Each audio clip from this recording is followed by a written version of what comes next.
അപ്പോൾ ഞാൻ വിചാരിച്ചു എൻ്റെ മനസ്സിൽ, എൻ്റെ ഉടമ്പടി ദൈവം സ്വീകരിച്ചില്ലെങ്കിൽ പിന്നെ ഞാൻ എന്തിനീ പ്രതിഷേധന പ്രാർത്ഥന ചെല്ലുന്നത് എന്ന് വിചാരിച്ചിട്ട് ഞാൻ ബൈബിൾ എടുത്ത് വായിക്കാൻ തുടങ്ങി. അപ്പോഴെൻ്റെ ചെവിയിൽ 2 സാമുവേൽ 23:5 ആരോ വിസ്പർ ചെയ്യുന്നത് പോലെയാണ് എനിക്ക് തോന്നിയത്. മെയിൽ വോയിസ് ആണോ ഫീമെയിൽ വോയിസ് ആണോ എന്ന് എനിക്കറിയില്ല. 2 ചെവിയിലും മാറി മാറി 2 സാമുവേൽ 23:5 എന്നിങ്ങനെ റിപ്പീറ്റായിട്ട് വിസ്പർ ചെയ്തു. അപ്പം ഞാൻ ബൈബിള് കയ്യിലുണ്ടായിരുന്നത് കൊണ്ട് ഉടനെ തന്നെ ഞാനത് എടുത്ത് വായിച്ചപ്പോൾ എനിക്ക് കിട്ടിയ വചനം, അവിടുന്ന് എന്നോട് ശാശ്വതമായ ഉടമ്പടി ചെയ്തിരിക്കുന്നു, സുരക്ഷിതമായി സംവിധാനം ചെയ്ത ഉടമ്പടി. അവിടുന്ന് എൻ്റെ രക്ഷയും അഭിലാഷവും സാധിച്ചു തരും. അപ്പോഴെനിക്ക് ഉറപ്പായി ദൈവം എൻ്റെ ഉടമ്പടി സ്വീകരിച്ചു. മരിയ, ഞാൻ എലിസബത്ത് ആൻ്റണി, തിരുവനന്തപുരത്താണ് താമസം. ഞാൻ ആദ്യമായിട്ട് ഉടമ്പടി എടുത്തത് ജൂൺ 13 2022 എൻ്റെ ബ്രദർ മുഖേനയാണ് ഞാൻ ഉടമ്പടിയെ പറ്റി അറിഞ്ഞത്. ആദ്യം എനിക്ക് ഹസ്ബൻഡിനും വളരെ സീരിയസ് ആയി 2021 കോവിഡ് ബാധിച്ച് എനിക്ക് ഒത്തിരി സീരിയസ് ആയിപ്പോയി.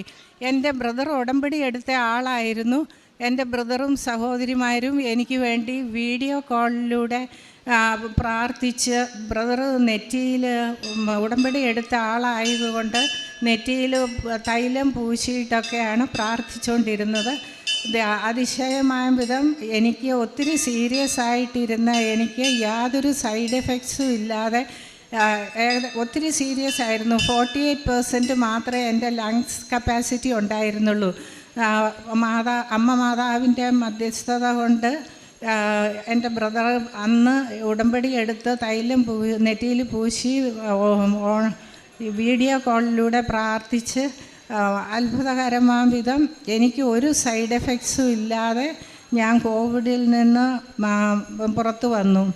അതേസമയം എൻ്റെ ഹസ്ബൻഡിനാണെങ്കിൽ ഒരുപാട് കോംപ്ലിക്കേഷൻസോട് കൂടിയാണ്. പ്രാർത്ഥനയിലൊന്നും വിശ്വാസമില്ല, ദൈവത്തിലും വിശ്വാസമില്ലാത്ത ആളാണ് അദ്ദേഹം.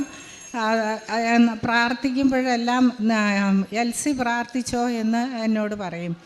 എന്തായാലും അദ്ദേഹവും കോവിഡിൽ നിന്ന് പൂർണ്ണ നെഗറ്റീവായി പുറത്തു വന്നു.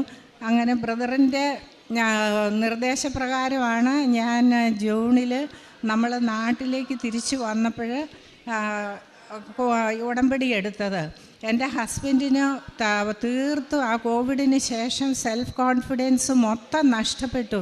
കാല് രണ്ടും തളർച്ച വന്നതുപോലെയായി. അങ്ങനെയാണ് പൊളിറ്റിക്സിൽ നിന്ന് റിട്ടയർമെൻ്റ് എടുത്ത് നാട്ടിലേക്ക് തിരിച്ചു പോകുന്നത്. അങ്ങനെ തീരുമാനമെടുത്ത് എന്തായാലും ഞാൻ ഉടമ്പടി എടുത്ത് പ്രാർത്ഥിക്കാൻ തുടങ്ങി. അദ്ദേഹത്തിന് ഒട്ടും ദൈവവിശ്വാസം ഒന്നുമില്ല. ഞാൻ പ്രാർത്ഥിച്ചുകൊണ്ടേയിരുന്നു. ആദ്യത്തെ 8 മാസത്തേക്ക് ഒന്നും ഒരു നിയോഗം പോലും നടന്നില്ല. എനിക്ക് ഒത്തിരി ദുഃഖമായിരുന്നു. എല്ലാവർക്കും ഞാൻ സാക്ഷ്യമെല്ലാം വായിക്കുകയും ചെയ്യും, ഓൺലൈനിലൂടെ കേൾക്കുകയും ചെയ്യും. എല്ലാവർക്കും അമ്മയുടെ അനുഭൂതിയും അതെല്ലാം അനുഭവിക്കാനെല്ലാം സാധിച്ചിട്ടുണ്ട്. എനിക്ക് മാത്രം ഒന്നും സാധിക്കുന്നില്ല, ഒന്നും കിട്ടിയില്ല. എനിക്ക് ഭയങ്കര സങ്കടമായി. ഞാൻ പറഞ്ഞു, ഇതെന്താണ്? ഈ ആൾക്കാരെല്ലാം ഈ ഉടമ്പടി എടുത്ത ഉടനെ അമ്മയെ കാണാനും ജനൽ വഴി കാണാനും വെളിച്ചം കാണാനും ഒക്കെ സാധിച്ചു. ഇത് പറയണത് വല്ല ഉടായിപ്പുമായിരിക്കും. അല്ലാതെ ഈ ബഹുമാനപ്പെട്ട ജോസഫ് അച്ഛൻ പോലും അദ്ദേഹത്തിൻ്റെ ഒരു ജന്മം മൊത്തം മാതാവിന് വേണ്ടി ഒഴിഞ്ഞു വെച്ചതിന് ശേഷമാണ് അമ്മയെ ആൾത്താരയിൽ ദർശിച്ചത്. ഈ ആൾക്കാരെല്ലാം പറയുന്നത് ചുമ്മാ ഉടായിപ്പാണെന്നാണ് ഞാൻ ആദ്യം വിചാരിച്ചത്. എന്താണേലും ഞാൻ ബൈബിള് വായിക്കും, ഉടമ്പടി പ്രകാരമുള്ള എല്ലാ കാര്യങ്ങളും ഞാൻ കൃത്യമായിട്ട് ചെയ്തുകൊണ്ടിരുന്നു. എന്നിട്ടും എൻ്റെ ഉടമ്പടിയിലുള്ള നിയോഗം എന്താ സാധിക്കാത്തതെന്നുള്ള ഓർത്തിട്ട് എനിക്ക് വളരെ സങ്കടം തോന്നി. അങ്ങനെ ഇരിക്കുമ്പോൾ ഞാൻ എല്ലാ ചൊവ്വാഴ്ചയും അച്ഛൻ്റെ ഈ ചൊവ്വാഴ്ചകളിലുള്ള ഉടമ്പടി ധ്യാനം ഓൺലൈൻ ഞാൻ എല്ലാം അറ്റൻഡ് ചെയ്യും. ഒരു ധ്യാനത്തിൽ അച്ഛൻ പറഞ്ഞു എല്ലാവരും ഉടമ്പടി എടുക്കും, പക്ഷെ ദൈവം അത് സ്വീകരിക്കണമുണ്ടോ ഇല്ലയോ എന്നുള്ളത് നിങ്ങൾ പരിശോധിക്കണം. അപ്പം ഞാൻ വിചാരിച്ചു മഹാഭാവി എൻ്റെ നിയോഗം ദൈവം സ്വീകരിച്ചില്ല, അല്ലെങ്കിൽ ഉടമ്പടിയും സ്വീകരിച്ചിട്ടില്ല, അതുകൊണ്ടാണ് എന്ന് വിചാരിച്ചിട്ട് ഞാൻ എന്നും 5:30 ആകുമ്പോൾ പ്രത്യക്ഷീകരണ പ്രാർത്ഥിക്കാനായിട്ട് തുടങ്ങുമായിരുന്നു.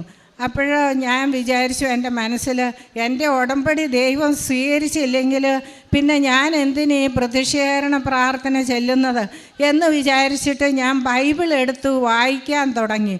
അപ്പോഴെൻ്റെ ചെവിയിൽ 2 സാമുവേൽ 23:5 ആരോ വിസ്പർ ചെയ്യുന്നത് പോലെയാണ് എനിക്ക് തോന്നിയത്. മെയിൽ വോയിസ് ആണോ ഫീമെയിൽ വോയിസ് ആണോ എന്ന് എനിക്കറിയില്ല. 2 ചെവിയിലും മാറി മാറി 2 സാമുവേൽ 23:5 എന്നിങ്ങനെ റിപ്പീറ്റായിട്ട് വിസ്പർ ചെയ്തു. അപ്പം ഞാൻ ബൈബിള് കയ്യിലുണ്ടായിരുന്നത് കൊണ്ട് ഉടനെ തന്നെ ഞാനത് എടുത്ത് വായിച്ചപ്പോൾ എനിക്ക് കിട്ടിയ വചനം, അവിടുന്ന് എന്നോട് ശാശ്വതമായ ഉടമ്പടി ചെയ്തിരിക്കുന്നു, സുരക്ഷിതമായി സംവിധാനം ചെയ്ത ഉടമ്പടി, അവിടുന്ന് എൻ്റെ രക്ഷയും അഭിലാഷവും സാധിച്ചു തരും. അപ്പോഴെനിക്ക് ഉറപ്പായി ദൈവം എൻ്റെ ഉടമ്പടി സ്വീകരിച്ചു. അതിന് എന്താണെന്ന്, അതിനുള്ള എൻ്റെ കാര്യങ്ങളെല്ലാം നടന്നു കിട്ടാനുള്ള കാലതാമസം എന്താണെന്ന് ഞാൻ പരിശോധിക്കണം. അതാണ് എനിക്ക് അപ്പോഴ് കിട്ടിയത്. ഉടനെ ഞാൻ വളരെ ഉത്സാഹത്തോടെ പ്രത്യക്ഷീകരണ പ്രാർത്ഥനയും അതുപോലെ രോഗീ സന്ദർശനങ്ങളും ജീവകാരുണ്യ പ്രവർത്തനങ്ങളും എല്ലാം കുറച്ചുകൂടെ ഉത്സാഹത്തോടെ ചെയ്യാനൊക്കെ തുടങ്ങി. അപ്പോൾ 8 മാസം കഴിഞ്ഞു. ഞാൻ നിരാശയിലിരുന്നത് കൊണ്ട് ഉടമ്പടി ഒന്നും പുതുക്കിയില്ല. ഉടനെ തന്നെ ഞാൻ വന്ന് ഫെബ്രുവരിയിൽ ഉടമ്പടി പുതുക്കിയതിന് ശേഷം അതിന് അച്ഛൻ്റെ എല്ലാ ധ്യാനവും ഓൺലൈൻ ഞാനിങ്ങനെ വളരെ ശ്രദ്ധയോടെ എല്ലാം ഞാൻ ഓൺലൈൻ ഞാൻ അറ്റൻഡ് ചെയ്യും. അതിലൊരു കാര്യത്തിൽ അച്ഛൻ പറഞ്ഞു, എല്ലാവരും 1 മാസത്തിൽ 2 പ്രാവശ്യം കുമ്പസാരിക്കണം. ഞാൻ കുമ്പസാരിക്കാതെയാണ് പരിശുദ്ധ കുർബാന സ്വീകരിച്ചുകൊണ്ടിരുന്നത്.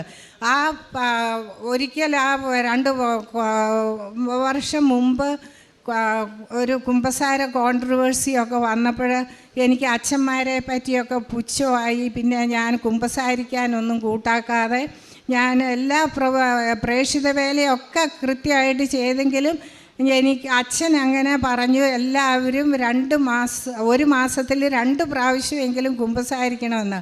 അപ്പോഴും ഞാൻ വേഗം പോയി കുമ്പസാരിച്ച് പരിശുദ്ധ കുർബാനയൊക്കെ സ്വീകരിച്ച് എനിക്ക് എന്തൊക്കെയാണ് സ്പിരിച്വലായിട്ടുള്ള കുറവുകളെന്നുള്ളതെല്ലാം ഞാനിങ്ങനെ പരിശോധിച്ച് ഉടനെ തന്നെ ഒത്തിരി മാറ്റം സംഭവിച്ചു.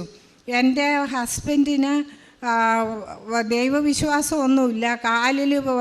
കാലിൻ്റെ ആരെങ്കിലും കയ്യിൽ പിടിച്ചുകൊണ്ട് നടന്നില്ലെങ്കിൽ അദ്ദേഹത്തിന് ക്രൗഡിനകത്തോടെ ഒന്നും പോകാനൊന്നും പറ്റില്ല. തളർന്ന് കാലൊന്ന് പതുക്കെ ഒന്ന് വേച്ചാൽ മതി, അപ്പോഴും വീഴും. അല്ലാതെ തന്നെ തലചുറ്റി വീഴും. എന്താ റീസൺ ഒന്നും അറിഞ്ഞുകൂടാ. അപ്പോൾ സെൽഫ് കോൺഫിഡൻസ് മൊത്തം പോയി. ഞാൻ അപ്പോഴാണ് എനിക്ക് പരിശുദ്ധ അമ്മ എനിക്ക് ദർശനമൊന്നും തന്നില്ലെങ്കിലും എനിക്ക് തക്ക സമയത്ത് വചനം തരും. അങ്ങനെ 1 കൊറിന്തോസ് 7:13 മുതൽ 15 വരെയുള്ള വചനം അമ്മ തന്നു. ഏതെങ്കിലും അവിശ്വാസിയായ ഭർത്താവിന് വിശ്വാസിയായ ഭാര്യയുണ്ടെങ്കിൽ അവിശ്വാസിയായ ഭർത്താവ് വിശ്വാസിയായ ഭാര്യ മുഖേന ശുദ്ധീകരിക്കപ്പെടും. അതുകൂടാതെ എനിക്ക് വേറെയും വചനം തന്നു. ഭാര്യയും ഭർത്താവും ഏക ശരീരമാണ്. കർത്താവ് അങ്ങനെയും പറഞ്ഞിട്ടുണ്ട്. അപ്പം ഞാൻ വിശ്വസിച്ച് എൻ്റെ കാലിൽ വിശ്വാസ പ്രമാണം ചൊല്ലി മത്തായി 19:6 ഭാര്യയും ഭർത്താവും ഏക ശരീരമാണ്. കർത്താവേ, എൻ്റെ ഭർത്താവ് അവിശ്വാസിയാണ്. ആ അവിശ്വാസം പരിഹരിച്ച് എൻ്റെ ഭർത്താവിൻ്റെ കാലിന് സ്വാധീനം കൊടുക്കണം. അദ്ദേഹം രാഷ്ട്രീയത്തിൽ നിന്ന് സെൽഫ് കോൺഫിഡൻസ് എല്ലാം നഷ്ടപ്പെട്ട് വിരമിച്ചിരിക്കുകയാണ്. എനിക്കും മക്കൾക്കും അദ്ദേഹത്തിൻ്റെ ഈ അവസ്ഥ സഹിക്കാൻ പറ്റുന്നില്ലായിരുന്നു. അങ്ങനെ ഞാൻ പ്രാർത്ഥിച്ചു. എന്തായാലും ഈ കഴിഞ്ഞ 15-ാം തീയതി അദ്ദേഹത്തിന് അത്ഭുതകരമായ വിധം വീണ്ടും വർക്കിംഗ് കമ്മിറ്റിയിലോട്ട് തിരഞ്ഞെടുക്കപ്പെട്ടപ്പോൾ അത് സ്വീകരിച്ചു. സെൽഫ് കോൺഫിഡൻസ് തിരിച്ചു വന്നു. തനിയെ യാത്ര ചെയ്ത് 15-ാം തീയതി ഹൈദരാബാദിലെ വർക്കിംഗ് കമ്മിറ്റി മീറ്റിംഗ് പങ്കെടുത്തിട്ട് തനിയെ തിരിച്ചും വന്നു. അതിന് ഞാൻ പരിശുദ്ധ അമ്മയോട് ഒത്തിരി നന്ദി, ആവേ മരിയ, ഈശോയ്ക്കും ഒത്തിരി നന്ദി. പിന്നെ എൻ്റെ മൂത്ത മകൻ രാഷ്ട്രീയത്തിൽ ജോയിൻ ചെയ്യണമെന്ന് അവൻ്റെ വലിയ സ്വപ്നമായിരുന്നു. അപ്പോൾ അവൻ എൻജിനീയറിങ് ഗ്രാജുവേഷൻ ഫർദർ സ്റ്റഡീസിന് വേണ്ടി സ്റ്റാൻഫോർഡ് യൂണിവേഴ്സിറ്റിയിൽ പോയി. അവിടെ അവൻ പഠിച്ച് പഠിത്തമെല്ലാം കഴിഞ്ഞപ്പോൾ അവൻ അവിടെ നല്ല ജോലിയൊക്കെ കിട്ടിയതാണ്. പക്ഷേ അവന് രാഷ്ട്രീയത്തിൽ താല്പര്യമുള്ളത് കൊണ്ട് തിരിച്ചു വന്നു. പക്ഷേ അവന് രാഷ്ട്രീയത്തിൽ എൻട്രി ചെയ്യാനുള്ള തടസ്സം മാറ്റാനാണ് ഞാൻ രണ്ടാമത്തെ നിയോഗം വെച്ചത്. അവരുടെ വർക്കിംഗ് കമ്മിറ്റിയിൽ ചിന്തൻ ശിബിറിൽ മക്കൾ രാഷ്ട്രീയത്തിനെതിരായി അവർ പ്രമേയം പാസ്സാക്കി. ദാറ്റ് മീൻസ് എൻ്റെ 2 മക്കൾക്കും എത്ര ആഗ്രഹിച്ചാലും അവർക്ക് പൊളിറ്റിക്സിൽ എൻട്രി ചെയ്യാൻ പറ്റില്ല എന്നുള്ള തടസ്സമാണ്. എൻ്റെ ഹസ്ബൻഡ് ആണെങ്കിൽ ഒന്നും അതിന് വേണ്ടി പരിശ്രമിക്കുകയോ മക്കൾക്ക് വേണ്ടി ഒരു കാര്യവും ചെയ്തു കൊടുക്കില്ല. അപ്പോൾ അങ്ങനെ ഇരുന്നപ്പോൾ ഞാൻ നിയോഗം വെച്ചു അമ്മയുടെ അടുത്ത്. എനിക്ക് അറിഞ്ഞുകൂടാ, നമ്മളാരും പ്രതീക്ഷിക്കാത്ത രീതിയിലാണ് കാര്യങ്ങൾ പോയത്. പെട്ടെന്ന് ഒരു BBC കോൺട്രവേഴ്സി വരികയും അത് ഭയങ്കരമായിട്ടങ്ങ് ഒത്തിരി സോഷ്യൽ മീഡിയ വഴി നമ്മളെല്ലാം ഒരുപാട് പ്രശ്നങ്ങളൊക്കെ ആയി. ഞാൻ അമ്മയോട് പറഞ്ഞു, മാതാവേ എല്ലാം കൈവിട്ട് പോയോ, എനിക്ക് ഇനി എന്താ, അമ്മയ്ക്ക് മാത്രമേ ഞങ്ങളെ രക്ഷിക്കാൻ പറ്റുള്ളൂ. എൻ്റെ മകൻ്റെ ഏറ്റവും വലിയ സ്വപ്നമാണ് അവന് രാഷ്ട്രീയത്തിൽ എൻട്രി ചെയ്യുക എന്നുള്ളത്. എല്ലാവർക്കും അറിയാമല്ലോ അമ്മമാരെത്രയാണ് മക്കളുടെ സ്വപ്നം സാക്ഷാത്കരിക്കാനായിട്ട് അത്. എനിക്ക് ഒന്നും ചെയ്യാൻ പറ്റില്ല. ഞാൻ അമ്മയോട് കരഞ്ഞ് പറഞ്ഞു, എൻ്റെ മകൻ്റെ ഭാവി, അവനിപ്പോൾ 39 വയസ്സായി, അവനൊന്നും ഇത്രയും വിദ്യാഭ്യാസവും എല്ലാം ഉള്ള ഒരു മകന് അവൻ്റെ ആഗ്രഹം സാധിക്കുന്നില്ല. ഞാൻ അമ്മയോട് ഒത്തിരി കരഞ്ഞ് പറഞ്ഞു. ഞാൻ സങ്കടപ്പെട്ട് ഇവിടെ അപ്പോഴവൻ എന്നെ വിളിച്ചേച്ച് പറഞ്ഞു, അമ്മ എന്നെ PMOയിൽ നിന്ന് വിളിച്ചിട്ടുണ്ട്, അവരെന്നോട് BJPയിൽ ചേരാനായിട്ടാണ് പറഞ്ഞത്. BJPയിൽ ചേർന്നാൽ നിനക്ക് ഒരുപാട് അവസരങ്ങൾ ഉണ്ടാകുമെന്ന്. അപ്പം നമ്മൾ വിശ്വസിക്കുന്നത് കോൺഗ്രസ് പാർട്ടിയിലാണ്, നമ്മൾ ജീവിച്ചതും ആ പാർട്ടിയിലാണ്. അങ്ങനെ BJPയിലേക്ക് പോകുന്ന കാര്യം ആലോചിക്കാൻ പോലും വയ്യ. ഞാനിവിടെ വന്ന് അമ്മയോട് ആലോചന ചോദിക്കാനായിട്ട് ഇവിടെ വന്ന് ബഹുമാനപ്പെട്ട ജോസഫ് അച്ഛൻ്റെ അടുത്ത് തുണ്ട് കൊടുത്തു. അച്ഛൻ അമ്മയുടെ കാൽക്കിൽ തുണ്ട് വെച്ച് പ്രാർത്ഥിച്ചിട്ട് പറഞ്ഞു, അവൻ തിരിച്ചു വരാൻ പ്രാർത്ഥിക്കണ്ട, അവന് അവിടെ നല്ലൊരു ഭാവി അമ്മ കാണിച്ചു തരുന്നുണ്ട് എന്ന്. ഉടനെ തന്നെ എൻ്റെ മനസ്സ് അമ്മ മാറ്റി തന്നു. BJPയോടുള്ള എല്ലാ വെറുപ്പും അറപ്പും ദേഷ്യവും എല്ലാം അമ്മ ഓൺ ദ സ്പോട്ട് മാറ്റി എനിക്ക് വേറെ ഒരു ഹൃദയം തന്നു. അവനെ അംഗീകരിക്കാനൊക്കെ ഉള്ള ഒരു മനസ്സ് ഞാൻ തന്നു. പക്ഷേ എൻ്റെ വീട്ടിലേക്ക് ഞാൻ കയറി ചെല്ലുമ്പോൾ എൻ്റെ വീട്ടുകാരോട് എന്താണ് പറയണത്? എൻ്റെ ഹസ്ബൻഡിന് വലിയ ഷോക്കായിരിക്കും. ഞാൻ ഒന്നും മിണ്ടാതെ വീട്ടിൽ പോയി. 4 ദിവസം കഴിഞ്ഞപ്പോൾ ചാനലിലൂടെ അവൻ BJPയിൽ ചേർന്ന വിവരം അറിഞ്ഞു. ഹസ്ബൻഡിന് വലിയ ഷോക്കായി. ഞാൻ അമ്മയോട് ഇവിടുന്നേ പറഞ്ഞിട്ടാണ് പോയത്, അമ്മ ഞാൻ എൻ്റെ വീട്ടിലേക്ക് പോവുക, അമ്മ പറഞ്ഞത് പ്രകാരം കാര്യങ്ങൾ ഞാൻ അത് തന്നെ ഞാൻ ഒരു പരാതിയില്ലാതെ ഞാൻ ഏറ്റെടുക്കുക. അമ്മ എൻ്റെ വീട്ടിലെ ക്രമസമാധാന നിലയും കൂടി കൈകാര്യം ചെയ്തേക്കണമെന്ന്. എൻ്റെ ഹസ്ബൻഡ് വലിയ ഷോക്കായിരുന്നു അത്. എങ്കിലും വളരെ സൗമ്യതയോടെ തന്നെ അദ്ദേഹം ആ സിറ്റുവേഷൻ തരണം ചെയ്തു. എൻ്റെ മകൻ വീട്ടിലോട്ട് ഇതിന് ശേഷം വരുമ്പോൾ വല്ല പൊട്ടിത്തെറിയ ഉണ്ടാകുമോ എന്നുള്ളതൊക്കെ ഓർത്ത് എനിക്ക് വലിയ ഭയമായിരുന്നു. പക്ഷേ പരിശുദ്ധ അമ്മ എല്ലാവരുടെയും മനസ്സ് കൂൾ ഡൗൺ ചെയ്ത് അമ്മ സൗമ്യമായിട്ട് സംസാരിക്കാനുള്ള ഒരു അവസരമായിരുന്നു വീട്ടിലുണ്ടായിരുന്നത്. സമാധാനത്തിൻ്റെ അമ്മയാണ്, സമാധാനത്തിൻ്റെ രാജ്ഞിയായ അമ്മ. എൻ്റെ വീട്ടിൽ എൻ്റെ മകൻ വേറെ ഒരു പൊളിറ്റിക്സിൽ എൻ്റർ ചെയ്തതിന് ശേഷം വീട്ടിൽ വന്നപ്പോൾ എല്ലാ കാര്യങ്ങളും സൗമ്യമായിട്ട് കാര്യങ്ങൾ കഴിഞ്ഞു. വീട്ടിൽ രാഷ്ട്രീയം ഒഴിച്ച് എൻ്റെ ഹസ്ബൻഡ് പറഞ്ഞു, മോനെ പപ്പ നീ വീട്ടിൽ വരുന്നതിനോട് ഒരു എതിരുമില്ല, പക്ഷേ രാഷ്ട്രീയം മാത്രം ആരും വീട്ടിൽ സംസാരിക്കാൻ പാടില്ല, കുടുംബകാര്യങ്ങൾ മാത്രം. അങ്ങനെ ഒരു കാര്യമായി. ഇപ്പോൾ അവൻ 2 പ്രാവശ്യവും വന്നു. അവനോട് ഒരു വൈരാഗ്യവും വിരോധവും ഒന്നും ഇല്ലാത്ത രീതിയിൽ തന്നെ എല്ലാവരും അവനോട് പെരുമാറുന്നുണ്ട്. വീട്ടിൽ അവനെ ഒറ്റപ്പെടുത്തിയിട്ടുമില്ല. അവനിപ്പോൾ വളരെ ഹാപ്പിയാണ്. അങ്ങനെ അമ്മ എൻ്റെ മകൻ്റെ ഒരു തലമുറയുടെ കാലയളവാണ് അമ്മ സമയം ചുരുക്കി തന്ന് അവൻ രാഷ്ട്രീയത്തിൽ ജോയിൻ ചെയ്തു. പരിശുദ്ധ അമ്മയ്ക്ക് 1000 നന്ദി. പിന്നെ ഇത് രണ്ടും ഞാൻ എൻ്റെ നിയോഗം വച്ചിരുന്ന കാര്യങ്ങളാണ്.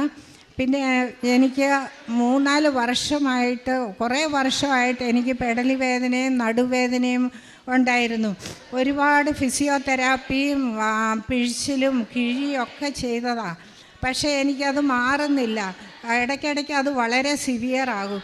അപ്പം ഒരു ദിവസം ഞാൻ ഉടമ്പടി ധ്യാനത്തിൽ ഇങ്ങനെ ഓൺലൈനാണ് ഞാൻ എല്ലാം അറ്റൻഡ് ചെയ്യുന്നത്. അപ്പോൾ അച്ഛൻ പറഞ്ഞു, വേദനയുള്ളവിടത്തെല്ലാം കൈവച്ച് പ്രാർത്ഥിക്കണമെന്ന്. ഞാൻ അങ്ങനെ കൈവച്ച് അച്ഛൻ പ്രാർത്ഥിച്ചുകൊണ്ടിരുന്നതിനിടയ്ക്ക് എപ്പോഴോ ഞാൻ അറിയാതെ തന്നെ എൻ്റെ ആ വേദന മാറിക്കിട്ടി. ഇപ്പോഴെനിക്ക് 2-3 മാസമായിട്ട് ആ വേദനയില്ല.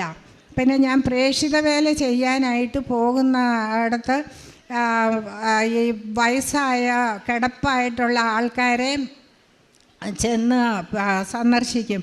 അപ്പോൾ 2 പേർക്ക് വലിയ ബെഡ് സോർ ഉണ്ടായിരുന്നു. അവർക്ക് ഞാൻ അവരുടെ നെറ്റിയിൽ വിശ്വാസ പ്രമാണം ചൊല്ലി തൈലം പുരട്ടി കൊടുത്തു. എന്നിട്ട് ഉപ്പും കൊടുത്തിട്ട് പറഞ്ഞു, ആ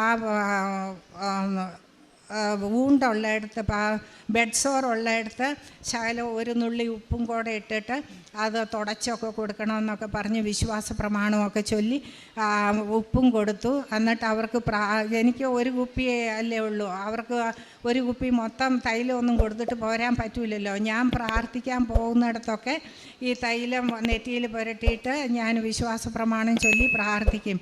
അങ്ങനെ 2 പേരുടെ ബെഡ് സോർ മൊത്തം മാറിയതായിട്ട് ഞാൻ എല്ലാ മാസവും ഞാൻ അവർക്ക് വേണ്ടി പ്രാർത്ഥിക്കാൻ പോകും.